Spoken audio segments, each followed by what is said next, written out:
Bonjour et bienvenue dans cette nouvelle vidéo. Je vous propose cette analyse de thème sur Justin Baldoni. Cette vidéo elle fait partie d'une trilogie sur l'affaire Lively-Baldoni avec le thème de Blake Lively et Ryan Reynolds. La vidéo sur Taylor Swift est aussi indirectement liée à cette trilogie. L'idée c'est de tenter de voir ce que l'astrologie nous dit de leur personnalité, donc cette vidéo pourrait vous intéresser si vous vous intéressez à l'affaire Lively-Baldoni, si vous êtes fan de l'acteur, si vous vous intéressez à l'astrologie ou encore si vous partagez des placements avec Justin Baldoni, car cette vidéo pourra vous donner une piste d'interprétation de vos propres placements. Vous allez voir que le thème astral de Justin partage beaucoup de similarités avec celui de Ryan Reynolds. Justin a lui aussi un stellium en Scorpion, une Vénus en Sagittaire et un aspect Vénus-Jupiter. Donc c'est l'occasion de voir comment un même placement peut s'exprimer de différentes façons.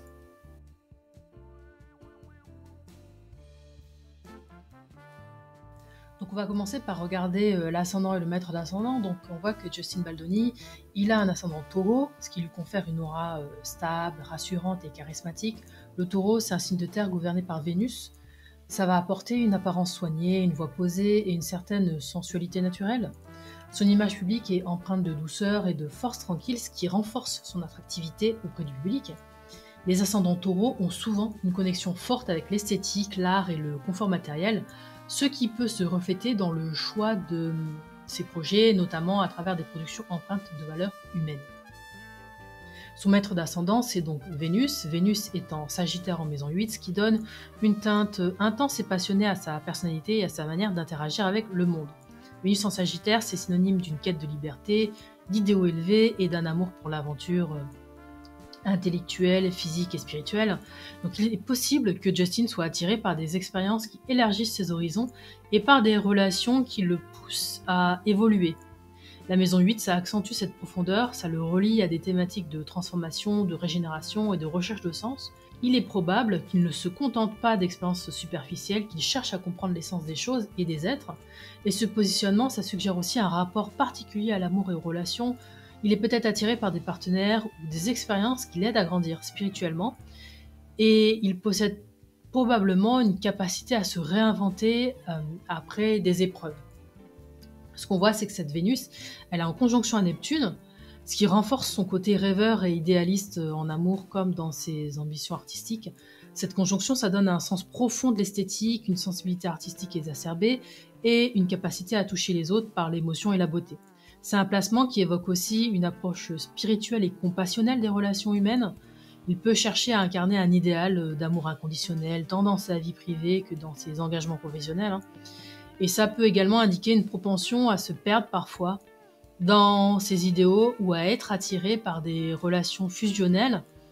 Et à mon sens, cette conjonction, ça peut aussi nous dire que peut-être que ayant ce côté idéaliste, il peut se perdre et peut-être se laisser submerger et pas mettre de limites.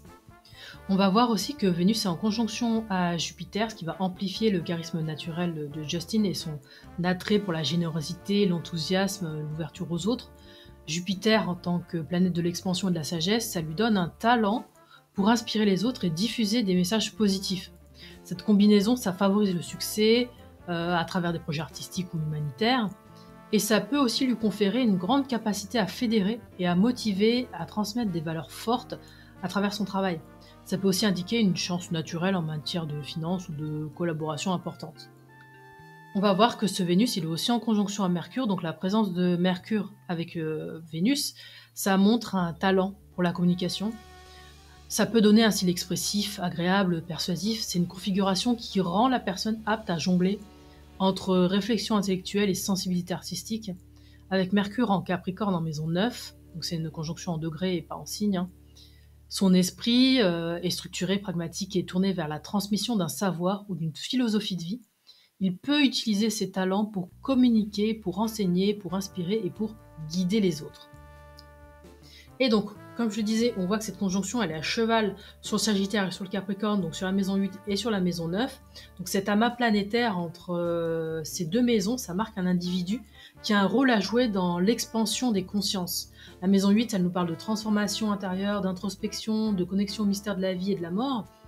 Donc il est possible qu'ils vivent des expériences profondes, marquantes, qu'il transforme et qui l'amène à partager ses enseignements riches de sens et ses expériences aux autres. Et la maison 9, elle nous parle de spiritualité, de quête de sens, de transmission de connaissances, de voyage. Donc il est aussi possible qu'il ait une vocation naturelle à enseigner ou à diffuser un message qui dépasse sa propre existence, on va dire. Ce positionnement astrologique, ça indique une mission de vie qui est tournée vers l'élévation des consciences, ce qui correspond bien à ses engagements en faveur du développement personnel, du changement social, à travers ses productions et ses discours inspirants. On va regarder maintenant le placement de son soleil et de sa lune.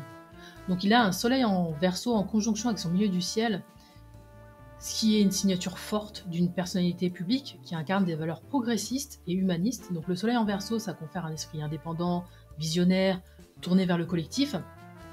Et ça peut symboliser une identité qui se construit autour de l'innovation, du dépassement des normes et d'une quête d'authenticité. Et la conjonction milieu du ciel, ça amplifie l'importance du soleil dans son parcours professionnel et sa réputation. Justin Baldoni peut être perçu comme un leader inspirant, utilisant sa carrière pour diffuser des idées qui bousculent les conventions ou encouragent le changement social. Il peut utiliser sa carrière, son statut social, sa position pour influencer les gens, pas forcément que à travers son travail, son job. Donc cette position astrologique, ça peut le pousser à chercher à avoir un impact au-delà de son propre succès. Il est probable qu'il veuille laisser une trace dans le monde à travers des projets significatifs, que ce soit dans le cinéma, l'entrepreneuriat ou l'engagement social. Il est naturel pour lui d'associer son image publique à des causes progressistes et de s'impliquer dans des mouvements humanitaires. Ensuite, on voit qu'il a une lune en balance en maison 6, qui indique une nature sensible en quête d'harmonie et d'équilibre dans son quotidien et dans ses relations professionnelles. La lune en balance, ça confère un grand besoin de justice, d'équité et de relations harmonieuses. Il est possible que Justin cherche à évoluer dans des environnements où la coopération et l'esthétique ont une place importante. Et la maison 6, elle met en avant un engagement profond dans le travail et une attention aux autres. Il peut être très soucieux du bien-être des personnes qui l'entourent et chercher à intégrer des valeurs de respect et d'humanité dans son quotidien. Donc, au niveau de son mode de vie, ce placement, ça peut nous indiquer qu'il a besoin d'un cadre de travail où il peut exprimer sa sensibilité et son sens du dialogue. Ça peut aussi indiquer une certaine exigence dans son équilibre personnel avec un besoin de prendre soin de lui physiquement et mentalement pour maintenir sa productivité et son inspiration. Ça peut nous parler aussi d'un côté people pleaser dans son quotidien, dans sa sphère professionnelle. Il peut peut-être apporter beaucoup d'importance au bien-être, à l'équilibre vie pro, vie perso. Peut-être qu'il souhaite travailler dans un environnement harmonieux, bienveillant, équitable, égalitaire, qui prend tout le monde en compte.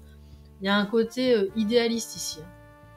Et la définition de people pleaser, si vous le demandez, c'est une personne qui s'excuse d'exister et qui a l'impression qu'on leur fait une faveur en les côtoyant et en leur octroyant une place dans la société. Il s'agit donc de personnes en mal de considération et d'amour-propre qui cherchent à plaire pour susciter l'intérêt. On voit que cette lune, elle est en conjonction à Pluton. Donc Pluton, c'est la planète de la transformation, du pouvoir, ça amplifie l'intensité de la lune et ça va rendre les émotions plus profondes, instinctives et parfois difficiles à maîtriser. Il se peut qu'il ressente les choses avec une grande intensité et qu'il traverse des phases de remise en question importantes. Et cette conjonction entre la maison 6 et 7, ça peut indiquer que cette profondeur émotionnelle, ça influence ses relations professionnelles et personnelles, et peut-être qu'il est très impliqué dans son travail au point d'en faire une mission de vie, mais aussi peut-être qu'il vit des dynamiques relationnelles intenses, transformatrices, peut-être difficiles, et peut-être aussi tumultueuses. Donc au niveau relationnel, cette conjonction, elle suggère qu'il a des relations marquées par des émotions fortes, des expériences parfois cathartiques, et qu'il est en quête de vérité émotionnelle. Ça peut aussi nous dire qu'il est en lien avec des personnes qui ont beaucoup d'influence, beaucoup de pouvoir. Et ça peut aussi nous dire qu'il ne supporte pas la superficialité dans ses interactions et qu'il cherche des connexions profondes avec son entourage. On voit que cette lune, elle est aussi en conjonction à Mars, toujours à cheval sur la balance et le scorpion. Donc Mars en scorpion en maison 7, en conjonction à la lune, ça donne une intensité supplémentaire à ses relations et à son engagement. Mars en scorpion, c'est une position puissante qui confère une énergie magnétique, une volonté forte et une capacité à aller au bout de ses ambitions. Et l'association Lune-Mars, ça crée une personnalité à la fois sensible et combative. Il y a une énergie émotionnelle très forte qui peut se traduire par un engagement passionné dans ses projets et dans ses relations. Au niveau des dynamiques relationnelles, avec ce placement, il peut être extrêmement protecteur envers ceux qu'il aime, tout en ayant une nature passionnée qui peut parfois générer des conflits, des tensions émotionnelles avec les autres, hein. Et en maison 7, ça renforce l'idée qu'il s'épanouit à travers des partenariats puissants et transformateurs, que ce soit en amour ou dans le travail. Si on dézoome un petit peu, on voit que le soleil il est en carré à tous les placements qui sont en scorpion et ainsi qu'à la lune en balance. Donc le soleil en maison 10, ça représente la vocation, la carrière, l'image publique. En verso, ça accentue le désir d'indépendance, d'originalité dans le parcours professionnel. Et ce carré, du coup, à ce stellium, ça indique un conflit intérieur entre ambition et monde émotionnel. Donc le carré Soleil-Mars, ça peut donner une nature combative et passionnée avec une forte énergie pour défendre ses idées. Ça peut nous emmener aussi une tension entre le besoin d'indépendance, l'unicité, le côté progressiste et les autres personnes de pouvoir, leurs ambitions, leurs motivations. Justin peut être sujet à des conflits interpersonnels, notamment dans sa carrière où il pourrait se heurter à des résistances ou des tensions liées à son affirmation personnelle. On voit qu'il y a un carré Soleil-Pluton. Pluton en maison 7, ça signifie des relations puissantes, voire karmiques, qui transforment sa vie. Mais le carré au Soleil, ça peut indiquer une lutte entre son identité publique et des forces relationnelles qui tentent de le modeler. Il peut ressentir un besoin de contrôle dans ses relations ou être attiré par des partenariats ou des partenaires qui ont un rapport de force. Et d'ailleurs, c'est exactement ce qu'on voit dans l'affaire qui l'oppose à Blake et Ryan. Justin, il avait une direction et une vision du film différente de celle de Blake Lively. Et c'est là qu'a commencé le jeu de pouvoir. Par exemple, lui, il voulait axer la promotion plutôt sur les violences faites aux femmes, là où Blake, elle a plutôt joué sur le côté esthétique et marketing pour la promotion du film. Ensuite, on voit qu'il y a un carré Soleil-Lune. Donc ça peut nous montrer un tiraillement entre vie publique et monde émotionnel. Donc il peut y avoir une difficulté à trouver un équilibre entre les ambitions personnelles et le bien-être émotionnel. Donc il se peut que Justin ressente une pression pour répondre aux attentes des autres, ce qui peut générer du stress ou un besoin de perfection dans son travail. On va regarder maintenant le descendant. Donc Justin a un descendant en Scorpion, ce qui indique que ses relations et ses collaborations sont marquées par l'authenticité, l'intensité, le mystère, le pouvoir. Il peut attirer des partenaires puissants, charismatiques, qui vont transformer sa vie, mais ces relations peuvent aussi être source de défis et de confrontation. Exactement la situation dans laquelle il est actuellement. Donc ce que ça peut nous révéler, c'est que Justin il va rechercher des connexions peut-être authentiques, fusionnelles, tant en amour qu'en amitié ou dans ses collaborations. Ces relations elles peuvent être aussi marquées par des phases de destruction et de renaissance qui lui demandent de se réinventer après chaque expérience marquante. Et il peut être attiré par des personnes fortes, stratégiques ou mystérieuses, mais qui l'amènent à évoluer, parfois à travers des défis importants. En amour et dans ses partenaires professionnels, il peut avoir une attraction pour des personnes ayant une forte énergie scorpionique, des personnes passionnées, secrètes, intenses. Il peut aussi osciller entre un désir d'intimité totale et une peur de perdre son indépendance. Et il peut apprendre à gérer les dynamiques de pouvoir et à éviter les relations destructrices ou manipulatrices. Donc sur ce point-là, par rapport à son descendant, je pense que justement Blake Lively et Ryan Reynolds, c'est le type de personnes qui l'attirent, car eux, ils ont aussi des placements forts en Scorpion, et les trois en Synastrice, c'est fort, ça match, il y a beaucoup de conjonctions, et justement, je pense que les conjonctions, c'est qui tout double, soit ça va être fusionnel, soit justement ça va être destructeur, et là, dans le cas qu'on voit, c'est plutôt destructeur. On voit que en conjonction au descendant, on a Saturne, et Saturne va ajouter une dimension karmique et structurante aux relations. C'est une position qui indique que ces relations sérieuses prennent du temps à s'épanouir et qu'il doit apprendre certaines leçons avant de trouver l'équilibre. Saturne, ça me parle aussi de limites, et de ce que je vois du thème, Justin peut être probablement une personne qui a du mal à mettre des limites. Mais revenons à Saturne. Donc les effets de Saturne sur les relations, c'est que Justin peut avoir un rapport sérieux et exigeant aux relations. Il peut prendre ses relations très au sérieux, ce qui peut le rendre prudent ou réservé dans ses choix relationnels. Cette position, ça peut aussi indiquer des défis ou des restrictions dans les relations précoces, donc avec un besoin de maturité et de stabilité avant d'accéder à des connexions profondes et épanouissantes. Et aussi, il peut être attiré par des partenaires plus âgés ou plus sages, ou des partenariats ou des partenaires qui lui offrent une forme de stabilité et de structure. Donc là, je pense qu'on a déjà brossé un bon tableau de la personnalité de Justin Baldoni. J'ai noté quelques points annexes qui peuvent être intéressants à regarder, notamment Chiron en maison 1 en taureau. Donc Chiron, ça représente une blessure profonde, mais aussi un potentiel de guérison. Donc en maison 1, ça touche directement à l'identité et l'image de soi. Ça peut donner un sentiment d'insécurité concernant notre apparence, notre valeur personnelle et notre capacité à nous affirmer. Ça peut donner lieu aussi à une blessure liée à l'estime de soi, souvent vécue dès l'enfance, qui peut découler d'un environnement où on a dû lutter pour se sentir légitime.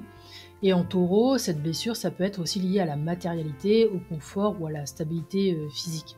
Par exemple, il est possible que la personne ait eu des difficultés financières ou familiales dans l'enfance. Ce placement, ça peut indiquer une condition de naissance difficile aussi, une enfance marquée par des défis qui poussent à se battre pour trouver sa propre valeur.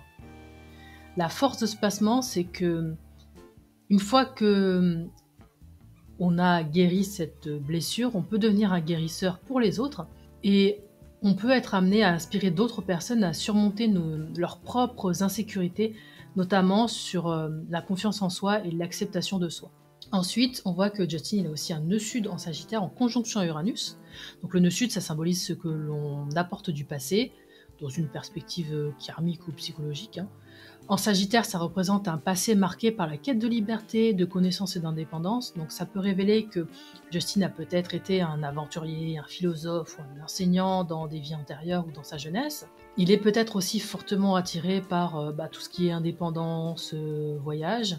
Il a aussi peut-être une tendance naturelle à chercher du sens à travers l'exploration, mais aussi à fuir l'engagement lorsqu'il se sent limité.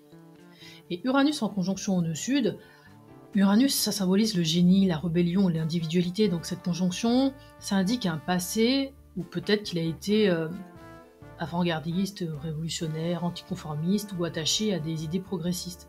Dans cette vie, il doit apprendre à canaliser son progressisme, son indépendance et son besoin de rupture tout en intégrant plus de profondeur et de transformation. Le défi, c'est apprendre à ne pas rejeter les structures et les engagements par peur de perdre sa liberté. D'intégrer un équilibre entre sagesse et spontanéité, entre expansion et adaptation, et accepter de partager ses idées d'une manière plus concrète au lieu de toujours vouloir explorer de nouvelles théories ou philosophies. Donc c'est un placement qui indique une grande originalité intellectuelle et une capacité à inspirer par ses idées et ses expériences. On voit aussi qu'il a la majorité de ses planètes dans l'hémisphère sud-ouest. Donc ça correspond aux relations, aux engagements et à l'intégration sociale. Donc avoir la majorité de ces planètes dans cette partie du ciel, ça peut montrer une forte orientation vers les autres. Ça peut nous indiquer un chemin de vie qui ne se construit pas en solitaire, mais à travers les interactions et les partenariats. Ça peut nous indiquer l'importance capitale accordée aux collaborations, à la famille, aux engagements sociaux et aux relations professionnelles. Et ça peut indiquer un besoin de trouver un équilibre entre soi et les autres sans tomber dans le piège de la dépendance ou du sacrifice excessif. Le défi, c'est donc de s'affirmer sans se laisser écraser par les attentes extérieures et d'apprendre à exister par soi-même tout en étant un acteur du collectif. Donc voilà, on est arrivé à la fin de cette analyse astrale. N'hésitez pas à me dire dans les commentaires ce que vous en avez pensé. Est-ce que vous êtes au courant de ce conflit qui oppose Justin Baldoni à Blake Lively? Est-ce que vous suivez l'histoire?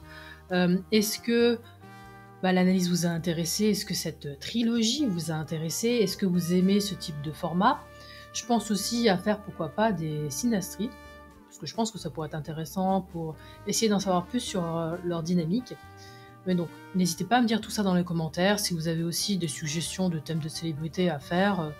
Donc il y a beaucoup de placements en commun dans le thème de Ryan Reynolds, de Blake Lively et de Justin Baldoni. Selon moi, c'est des personnalités qui, selon leur thème astral, sont compatibles.